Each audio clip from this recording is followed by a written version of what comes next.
So it's a weird thing because I always thought that Apple will figure out a way to control the narrative and to build a system that can rival ChatGPT and Google Gemini. But apparently, it can't. So here we are. Gemini is coming to your iPhone by default integrated. Apple and Google has just announced a collaboration between each other, and Siri is getting demoted, is getting fired. Well, no, actually no. Now think of it as like a Pimp My Ride, okay? You need to take in an old car, take down all of the bottom of the car, take out the engine, take out the just leave the looks of the car. That's what Siri is gonna stay. And everything underneath, not just the hood, but the wheels, the brakes, everything is going to be changed. It's going to be done on the Gemini system, on the Gemini AI, and I'm actually very happy about it. Damn, I'm happy that we're getting something. At this point, I was even thinking, man, if Copilot would be on my phone, it would be better than Siri. And I'm saying this honestly. So the thing is, we don't know yet who's paying who, because there are questions, right? There are questions in your head too. Why not ChatGPT? Who's paying who? Is Google paying Apple? Is Apple paying Google? Can the new system rival something like a ChatGPT? Can it be integrated into the phone normally? And can it work with timers and checking your calendars and doing these kind of things that Siri already does? Well, my theory is yes, as it'll be a base on what Apple will build on. So it'll be a customized version of Gemini tailored for Apple. Kind of think of it as like the browsers, right? Just like ChatGPT built their browser, Atlas, on the Chromium system, which is provided by Google.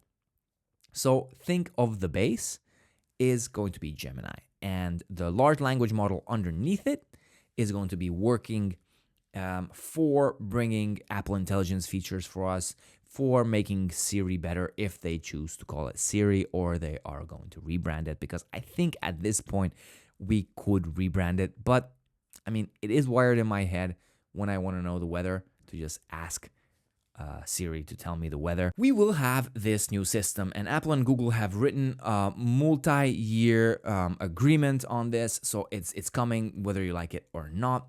My question was, why not ChatGPT? ChatGPT is already integrated into your iPhone with a lot of barriers. So if you ask Siri something and it doesn't know the answer, then it pushes you over to ChatGPT, but with pushing 2-3 buttons like, Are you sure you want to check ChatGPT? Are you sure you want to? yeah, we know it's not correct information all the time, but it's always better than what Siri has to offer. So the hurdles are big. And my thought was like, I would have preferred maybe ChatGPT to be on the iPhones and not Gemini. 2 reasons this is not happening, in my opinion. One, the obvious, is ChatGPT is growing and it's getting bigger and bigger, and there's like 100 or 200 million users. I don't know. Don't quote me on that. But it's dominating the AI chatbot market. It's at 68%, while Google Gemini is only at 21%. It's the big player. It doesn't want to stand in line. It doesn't want to dilute itself and bring up competition, so I think they couldn't reach an agreement. On the other hand, Google Gemini is in a losing position. They're 21% market share. They have everything to gain from a corporation like this because they will be getting a lot more data from this.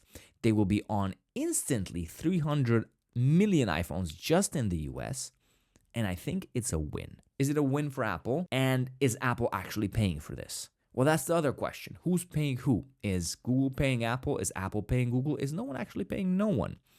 There has to be a lot of money involved somewhere in this, and there's a lot of valuable data that can be taken from this. And as Apple will brand it and it will go through their private cloud compute systems, I do think Google will be able to get a lot of information, a lot of data about people, even if it's anonymous. But data is such a big value, and therefore is Google actually paying to be on the iPhone, just like they are paying to be the search engine on the iPhone, because they're paying billions of dollars per year just to be the default search engine on your iPhone. That's the big question for me, which I don't have the answer for yet, but I think ChatGPT and Apple could not agree upon this. ChatGPT is the market leader. They do not want to dilute themselves. They do not want to be a provider of like a framework. They want to grow themselves. They're a very new company, so they change rapidly. They might be bringing out their own devices with Johnny Ive over there and OpenAI. So who knows? Maybe they're planning on having their own phone with ChatGPT, and then that might destroy iPhone later on.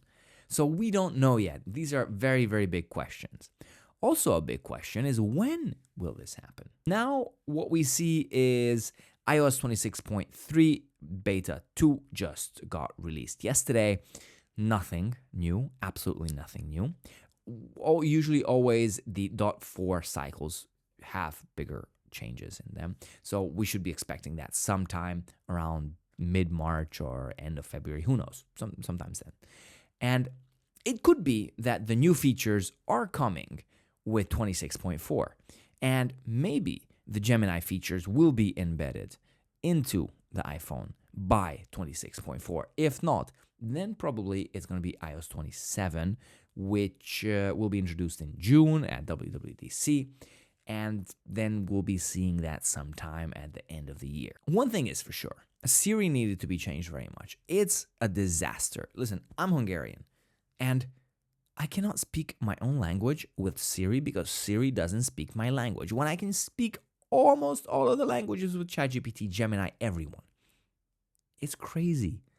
Hungarian people have not had Siri yet, and it's 2026. Because they can't communicate with him. So that's it. I think if the language barriers can be crossed off, then the phone is going to be a lot more valuable in a lot more markets.